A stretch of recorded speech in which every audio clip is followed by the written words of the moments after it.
Controlling photoperiod for flowering crops is not only great for targeting a specific harvest date, like the Thanksgiving market example, it's also great for targeting a specific crop height. So in a grow tent like this, it's easy to run into a height limitation where you need your crops to flower before they get too high, which is pretty much what happened on this side perfectly. The sunflowers flowered immediately, so they didn't hit the light. But on this side, even though I'm gonna have some really nice, vigorous, tall plants that could make large flower buds, they're already touching the light, so they're already gonna be too big.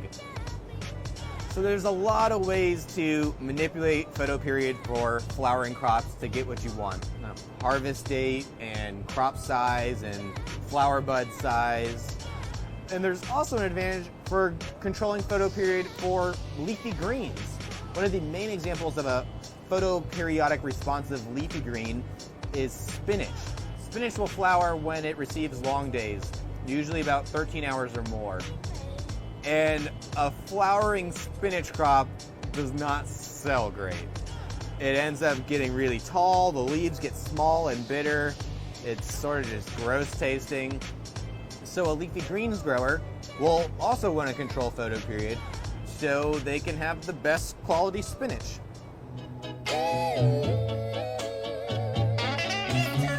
For a grower indoors using sole source light, there's a lot of other cool tools. There's the obvious timers, digital timers, analog timers, and light controllers, but there are advanced light controllers which can do some pretty cool stuff, like sunrise and sunset simulations.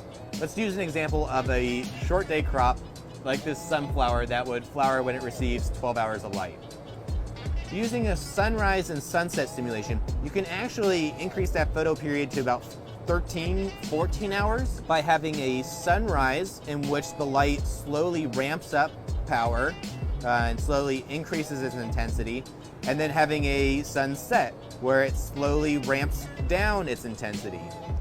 So by doing this ramp up and ramp down, you can still keep your plant flowering in its short day photoperiodic response, but you can actually add a little bit of energy to its growth. You're giving a little bit more photosynthetic light at the beginning and a little bit more photosynthetic light at the end, and all of that just can help increase the overall growth of your plant.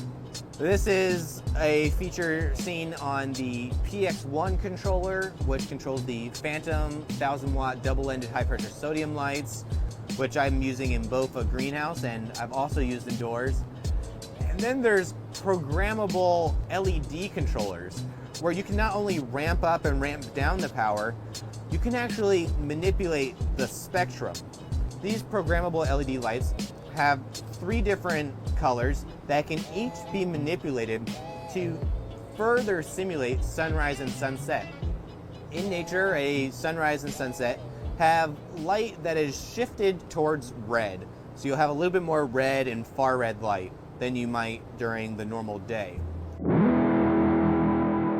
The ability to manipulate light quality, that light color, that spectrum, and photoperiod, and bringing these 2 fundamental factors of horticultural lighting together adds all these other opportunities to increase plant growth while still getting the desired results of having a flowering crop that's growing fast and producing a lot. All of the fundamental factors all have some interplay.